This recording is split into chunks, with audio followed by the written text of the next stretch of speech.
Thanks so much. I welcome you to Apostolic Insight. I'm your brother, Secret. Amnesty International has released a damning report about what goes on within Southeast, especially the activities of the non-state actors. We believe that the non-state actors are fighting for the freedom of their people. That's what we are told. But the report of Amnesty International is so disturbing that the people of Southeast are so much in bondage as a result of the activities of the state non-state actors, to the extent that the people pay the non-state actors to bury their loved ones, ranging from 300,000, 500,000, and so on. Security now. Amnesty International, of course, has released a report documenting the nature and pattern of killings in Southeast Nigeria. And the report is titled A Decade of Impunity, Attacks and Unlawful Killings in Southeast Nigeria. Let's dive deep into this report now. And the country director for Amnesty International Nigeria joins us, Mr. Issa Sanusi. He's with us from our Abuja studios. Thank you so much for joining us, Mr. Sanusi, on the program. Thank you. Thank you so much for having me this morning. Okay, so looking at the report now, in the portion titled The Summary of Findings, your organization says between January 2021 and June 2023, over 1,844 people were killed in the Southeast region, while there were cases of abductions, mob violence, and electoral violence. As at the time of writing this report, the killings continued. And you go on to say that it's a hybrid of criminal and political violence. This report needs to be investigated. And there should be a well-coordinated effort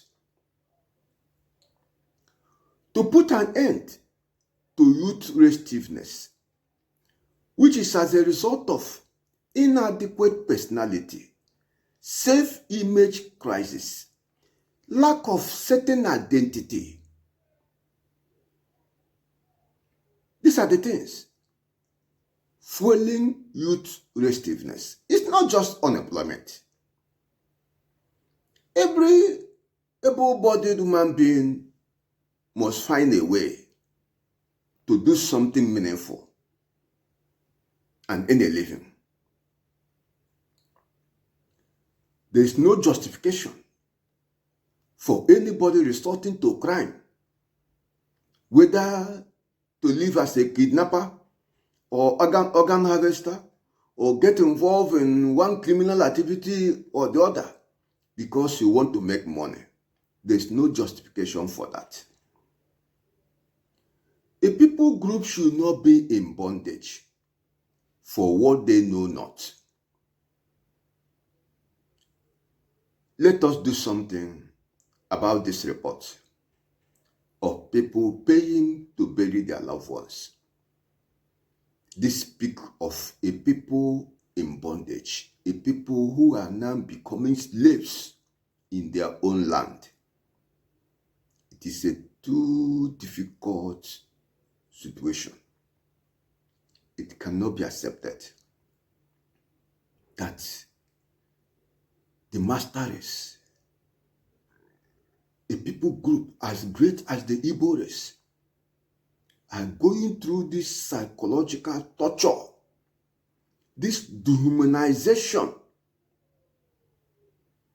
And Amnesty International is pointing accusing finger to the non-state actors. It may well be that they have investigated thoroughly. But then, security agencies should be on top of the situation. It's clear to all that law and order are totally broken. There's no law and order in Southeast. The traditional institution is not there at all.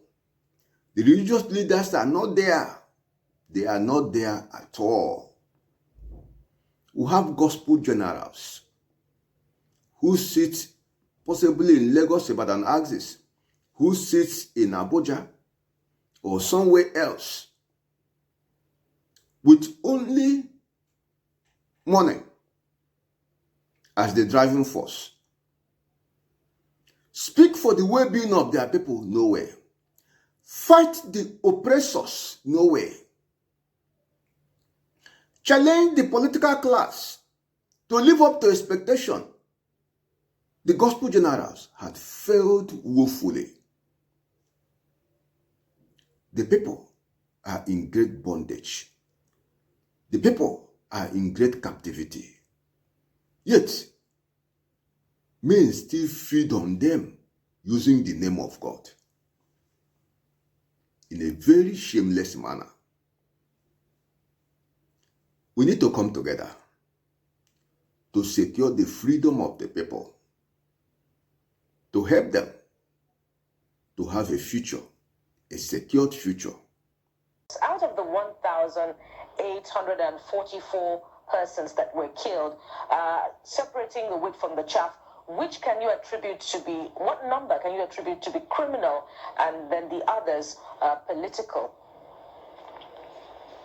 Well, majority of the killings were carried out by the non-state actors, and we also have recorded many cases of extrajudicial execution and other serious human rights violations by the state actors.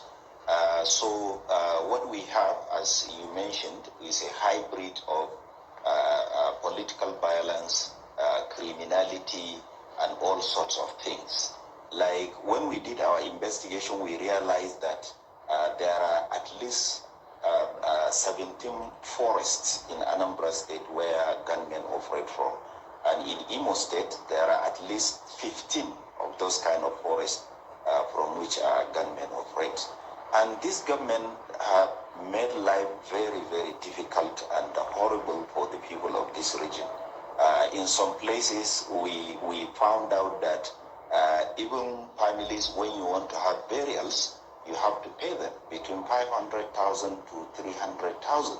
And many people who could not dare do that have to bury their dear ones somewhere else.